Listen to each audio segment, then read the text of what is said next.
Hi viewers, அனைவருக்கும் வணக்கம். இன்றைக்கி வீடியோவில் நம்ம என்ன பார்க்க போகிறோம்னா, கோதுமை மாவை வச்சு ஒரு எக் நூடுல்ஸ் செய்ய போகிறோம். எப்படி செய்கிறதுன்னு பார்க்கலாம் வாங்க, வீடியோக்குள்ளே போகலாம்.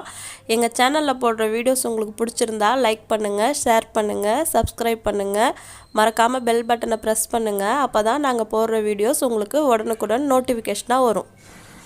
இப்போது நூடுல்ஸுக்கு மாவு ரெடி பண்ணிடலாம். தேவையான அளவு உப்பு சேர்த்துக்கலாம்.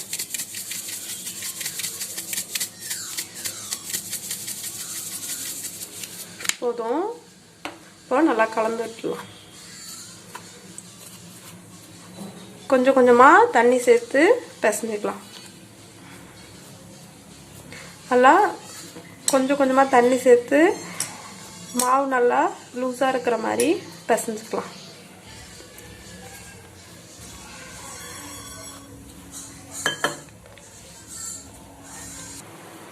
பாருங்க, மாவு இந்த அளவு லூஸாக பிசைஞ்சுக்கோங்க. சப்பாத்தி மாவு அளவுக்கு டைட்டாக வேண்டாம். இப்போது கையில் ஒட்டாமல் இருக்கிறதுக்கு கொஞ்சம் எண்ணெய் சேர்த்து பிசைஞ்சிக்கலாம். ஒரு 2 ஸ்பூன் எண்ணெய் சேர்த்துக்கலாம். மாவு ரெடி ஆயிடுச்சு. இதை அச்சுக்கு மாற்றிடலாம். மாவை அச்சில் போட்டுடலாம்.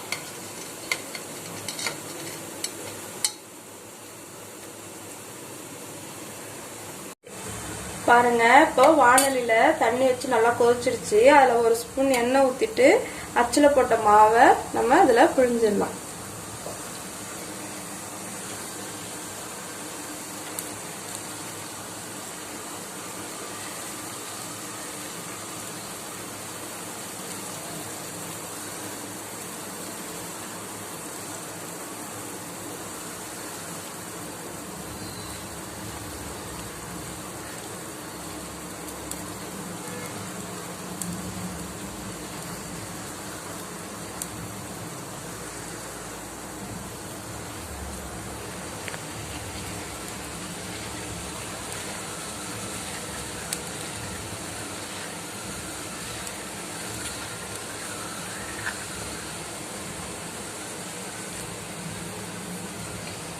பாருங்க, நல்லா வெந்துருச்சு. ஒரு 10 நிமிஷம் ஆயிடுச்சு.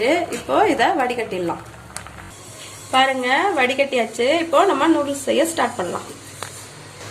இப்போ நூடுல்ஸ் செய்ய தேவையான பொருட்கள் பார்க்கலாம். கொஞ்சோண்டு இஞ்சி, கொஞ்சம் பூண்டு பொடியாக நறுக்குனது, ஒரு பெரிய வெங்காயம் நறுக்குனது, ஒரு கேரட்டு பெருசாக நறுக்குனது, 5-6 பீன்ஸு நறுக்குனது, கோஸு சீவுனது, கொஞ்சம் குடமிளகா நீளமாக நறுக்குனது, 3 முட்டை, காஷ்மீரி ரெட் சில்லி பவுடர் தேவையான அளவுக்கு, உப்பு தேவையான அளவு, மிளகுத்தூள் தேவையான அளவு, சோயா சாஸ் 1 ஸ்பூன். கடாயை வச்சு 2 ஸ்பூன் எண்ணெய் ஊற்றிக்கலாம். உடச்சி ஊற்றிடலாம்.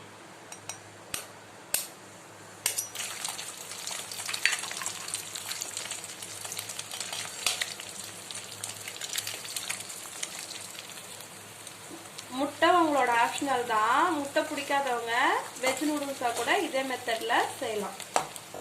இப்போது இதில் கொஞ்சம் பெப்பர், கொஞ்சோண்டு சால்ட்டு சேர்த்து கலந்துடணும்.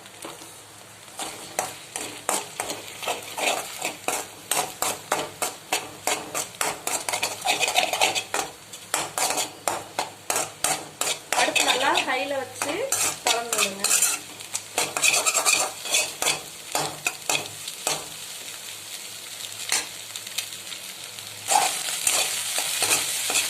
பாருங்க, முட்டை நல்லா வதங்கிடுச்சு. இப்போ இதை ஒரு தட்டில் மாற்றிடலாம். இப்போ அதே வானிலை அடுப்பில் வச்சு காய்கறி வதக்க தேவையான அளவு எண்ணெய் சேர்த்துக்கலாம். கொஞ்சம் எண்ணெய் அதிகமாகவே ஊற்றிக்கலாம். எண்ணெய் காஞ்சதும் ஃபஸ்ட்டு இஞ்சி பூண்டை சேர்த்துக்கலாம்.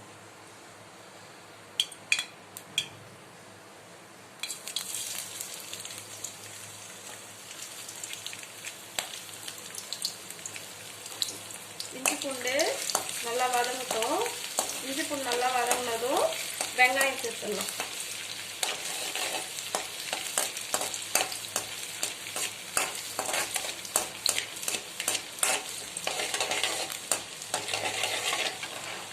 இஞ்சி பூண்டு வதங்கிருச்சு. இப்போ வெங்காயம் சேர்த்துடலாம்.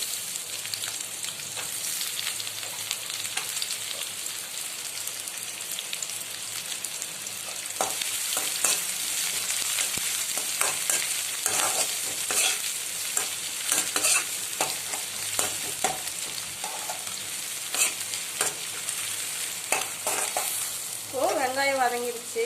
கேரட் பீன்ஸ் சேர்த்துக்கலாம்.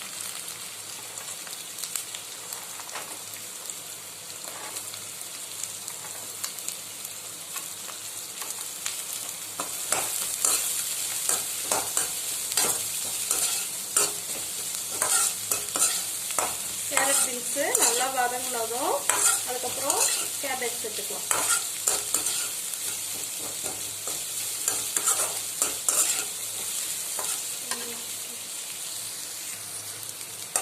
இப்போ கேரட்டு பீன்ஸு கொஞ்சம் பாதியெல்லாம் வதங்கிடுச்சு.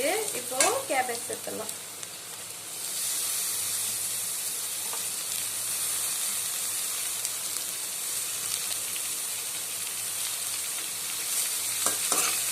காய்கறிகள் ரொம்ப வேக வேணாம், ஒரு 80% வெந்தாலே போதும். அப்போதான் சாப்பிடும்போது நல்லா இருக்கும். இப்போ அடுத்ததான் குடமிளகாய் சேர்த்துடலாம். இப்போ எல்லாத்தையும் நல்லா சேர்த்து கரைச்சி விட்டுடலாம்.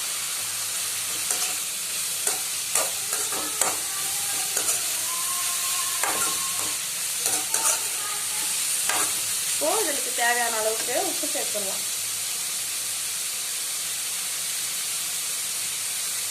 நம்ம நூடுல்ஸ்லேயே உப்பு சேர்த்துருக்கோம், அதனால காய்கறிக்கு மட்டும் சேர்த்தா போதும்.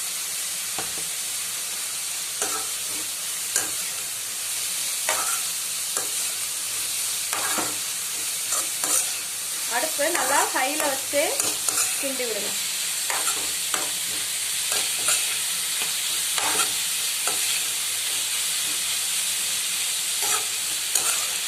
இப்போ அடுத்ததான் நம்ம நூடுல்ஸ் சேர்த்துடலாம்.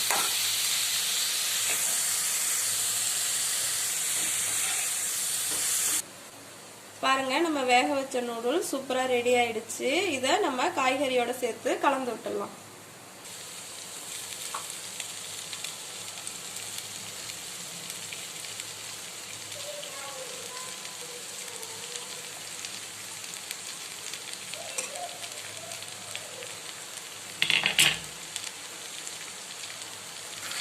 இப்போ நல்லா கலந்து விட்டுடலாம்.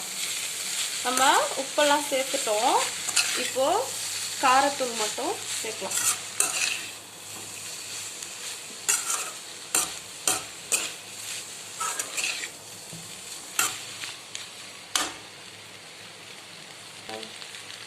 இப்போ தேவையான அளவு காஷ்மீரி தூள் சேர்த்துடலாம். இப்போ ஒரு ஸ்பூன் சோயா சாஸ் சேர்த்துடலாம். இப்போ அடுத்ததா 1/2 ஸ்பூன் வினிகர் சேர்த்துடலாம். உங்களுக்கு புளிப்பு டேஸ்ட் பிடிக்கும்னா சேர்த்துக்கோங்க. இப்போ எல்லாத்தையும் நல்லா சேர்ந்த மாதிரி கலந்து விட்டுடலாம். கலந்துட்டு இந்த ஸ்டேஜில் முட்டை சேர்த்துடலாம்.